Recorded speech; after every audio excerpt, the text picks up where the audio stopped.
Short, precise, and very well done. Now we request Dr. Gerald Schultz to please give the US version of the daycare centers. And we have Dr.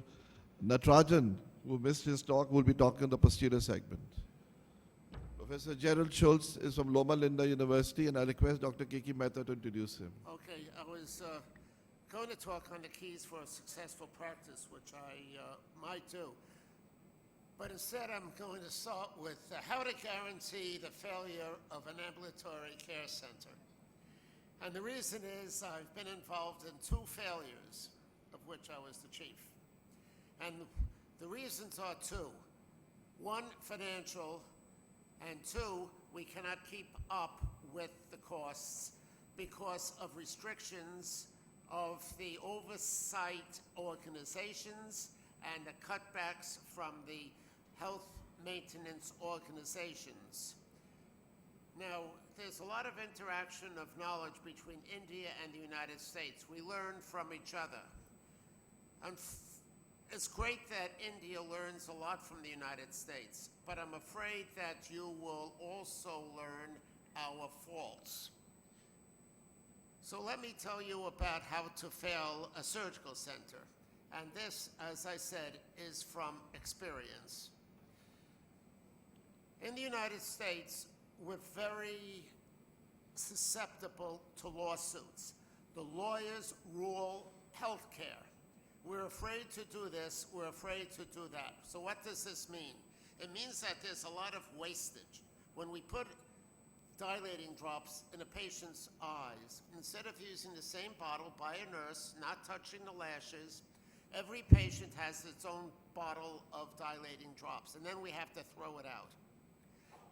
At the end of surgery, we put medicine in the eye, topical drops and all. Instead of giving it to that patient to take home and use, we have to put it in the garbage can for which the patient paid, and they now have to go to the pharmacy and pay a lot of money for the same drops that we put in the garbage can.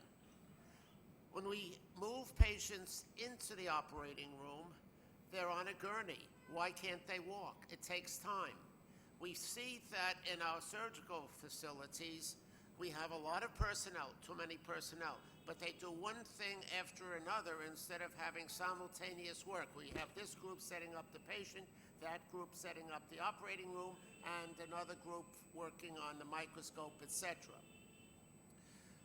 It's sometimes we are correct that we don't want to use any material used on a previous patient, as I've seen here in India, where the phaco tips and the sleeves are used one patient after another, and you just wipe it off with magic water, and you don't even change the gloves.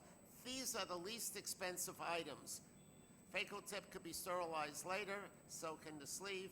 Your gloves could be disposable. These are cheap. You could keep that. Unfortunately, we don't do that. We have to regown everything. It costs a lot of money. And again, with the cutbacks from the HMOs, we therefore do not have the resources, the financial resources, to maintain our surgical facilities. We have, for the hospitals, Joint Commission Accreditation of Hospitals. That's very mean, and I think they're run by lawyers that like lawsuits. We have another organization, the Ambulatory Care Oversight Committee, that's more liberal, so we can move the patients. How do we lose patients? We set up a schedule of patients. Yes, they have to have their physical examinations, but who does it?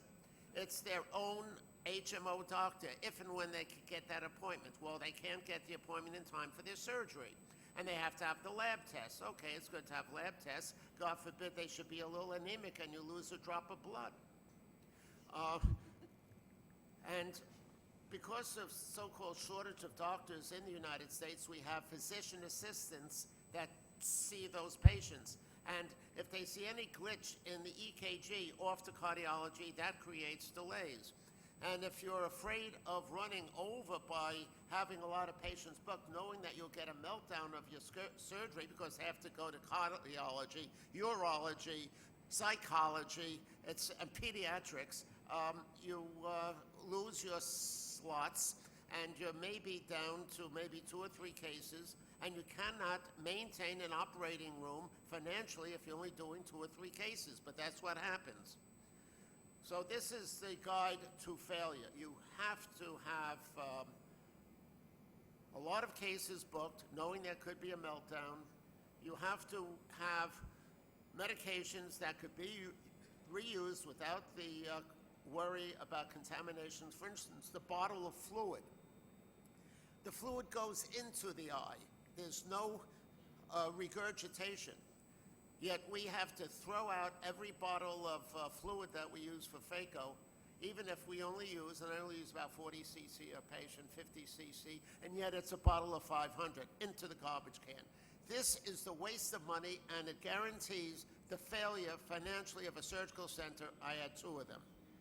Okay. Maybe we should learn from India. I'll go into some, if I have time for this. No. Yes? No? Okay. Any questions?